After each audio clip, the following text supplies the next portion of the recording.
Hey everybody, let's talk about folks that ain't dead yet. Nerd Soul.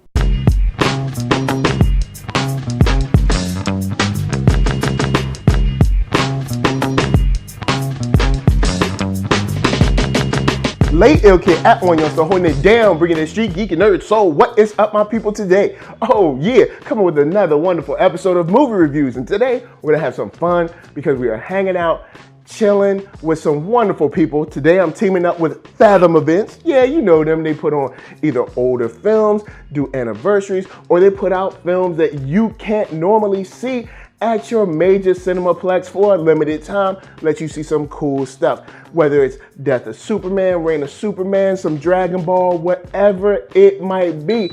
I'm also teaming up with Slice of Sci-Fi. That's right, yo, they got anything from that sci-fi to that horror to that genre comic books. They're right there breaking down whether it's discussion topics, whether it's looking into characters, deep dives on story. They are right there holding it down, and this is a wonderful team because today we're talking about the 50th anniversary of Night of the Living Dead. And ho, I know what you're saying. Oh, yo, Nerd Soul, you kind of late. 50th anniversary was last month. What you doing, man?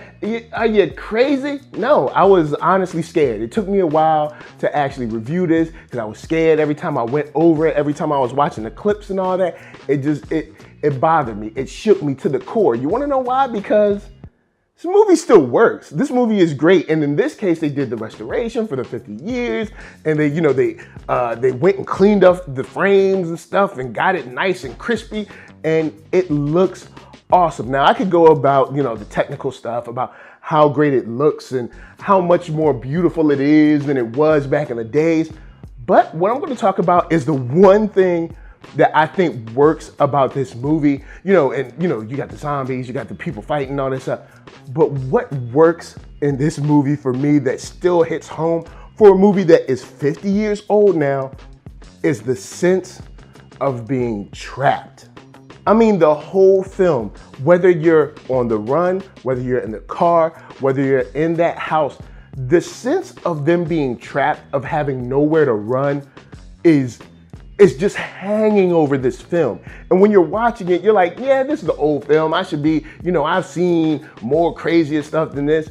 But at its core, you have people that have ratcheted up their own terror, their own claustrophobia, which is now impressing upon you because you're like, these people really have nowhere to go. And they're boarded up in this house, and they boarded themselves up so much that they can't even see out really to know what's going on. So now these people are closed off. And of course, nowadays you'd be like, oh, well, you got cell phones, you got TV.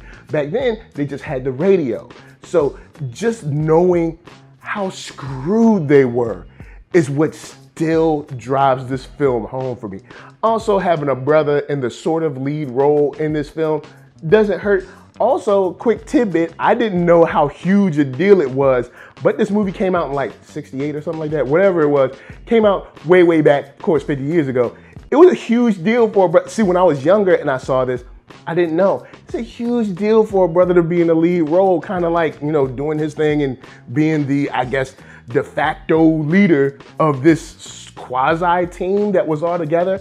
But they seemed so real. Like these characters, even when they turned on each other, there's many things that we see in shows and movies now, but just that sense of being trapped, being alone, having nowhere to run still works so much. And if you're into zombie stuff at all, Night of the Living Dead, even if you're not into old films, I think if you watch this, you'll see where a lot of the stuff that you love gets its first ideas from, because this thing still works, man. It still works, and it's so much fun to watch. Now, I know, you're like, hey, you waited all this time because you were scared of cat. Yes, I'm a scaredy cat, but you know what? I figured I'd do something for y'all. You know what I'm saying? Y'all like, you waited all this time. What you got for us? Well, you know what? It's past Thanksgiving. We're past Black Friday. You got a chance to sit down and settle down. Your families went back to wherever they'd gone to. Now, what I want you to do is reach way back into the back of your refrigerator and get them leftovers.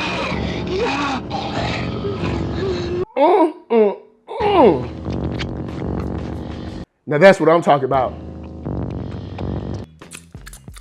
Just like mama used to make. Remember, the most flavorful meats can be prepared just like this.